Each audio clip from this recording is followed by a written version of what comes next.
तो आदमी की शुद्धि कैसी होगी? आदमी ही तो पूरे यही तो मैंने कहा अशुद्धि का कारण है, तो यस, शुद्धि कैसे होगी? अपना प्रश्न स्वयं खड़ा किया है, दुख अपना स्वयं खड़ा किया है मनुष्य ने, समाधान है ही पहले से उसके पास, वापस लौट जाए। इच्छाएं अनंत होती नहीं। मैं आपसे कह रहा हूं, आप 25 इच्छाएं लिख के दे दीजिए हमें, आप 10 इच्छाएं नहीं लिख पाएंगे अपनी, कोई नहीं लिख पाएगा। बोला जाता है इच्छाएं अनंत नहीं है, स्मृतियां अनंत हैं। आदमी परेशान है अपनी पितरों से, पितृ मुक्ति नहीं हुई तो स्मृतियां हैं, वो इतना परेशान कर देंगे आदमी पागल हो जाएगा। ये सब जो पागल घूम रहे बने, इसी वजह से पागल बने घूम रहे हैं, पितरों से परेशान है। भगवान श्री कृष्ण ने कहा है, इस बात को स्वयं कहा है कि भूत की पूजा करो तो भूत बनोगे, पितृ की पूजा करोगे तो पितरों के साथ रहोगे, वैसे ही बनोगे, देवी देवताओं की संगत करोगे तो वैसे बनोगे, मेरी शरण में आओगे, ध्यान साधना करके आओगे तो 84 लाख योनियों के जन्म मरण के बंधन से मुक्त हो जाओगे। इतनी बात तो की, साफ साफ तो लिखा गीता में अध्याय 9 श्लोक 25 में, पढ़ लीजिए।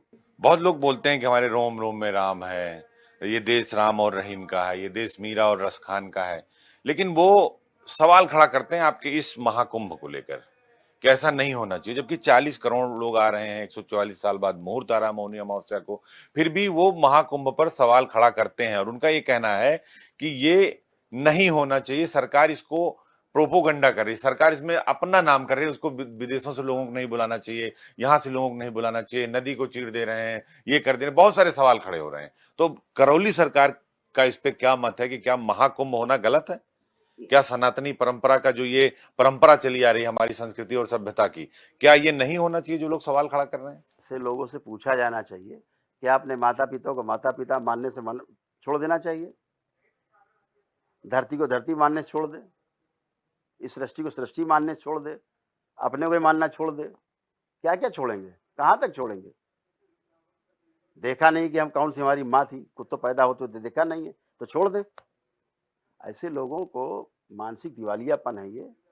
इस देश की परंपरा रही है, और आज से नहीं, लाखों वर्षों से परंपरा रही है, युगों युगों से कुंभ की, महाकुंभ की, पूर्ण कुंभ की परंपरा रही है।